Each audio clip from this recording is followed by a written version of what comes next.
చవితి వచ్చిందంటే చాలు విగ్రహాలు తయారు చేసే వారి ఆలోచనలకు నైపుణ్యానికి పదును పెడతారు. ఎన్నో రూపాల్లో వినాయకుడి విగ్రహం తయారు చేసి తమ భక్తిని చాటుకుంటారు భక్తులు. ఇలానే బొజ్జ గణపయ్య బొజ్జ నిండా చాక్లెట్లతో నింపేశాడు ఔత్సాహిక భక్తులు. మరి ఆ చాక్లెట్ వినాయకుడిని మనం కూడా చూద్దామా?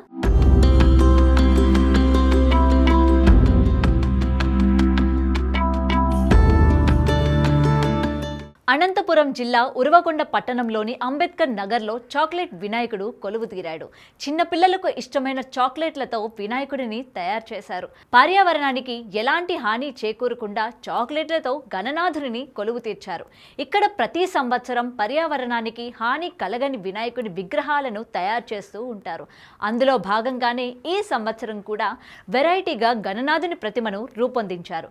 చిన్నపిల్లలకు ఇష్టమైన చాక్లెట్లతో వినాయకుడిని తయారు చేసి మరోసారి తన ప్రతిభను చాటుకున్నారు. వినాయకుడిని అనేక రకాల చాక్లెట్లతో తయారు చేశామని, విగ్రహం తయారు చేయడానికి 20,000 రూపాయలు ఖర్చయిందని, నిమజ్జనం రోజున చాక్లెట్లను భక్తులకు పంచుతామని తెలిపారు.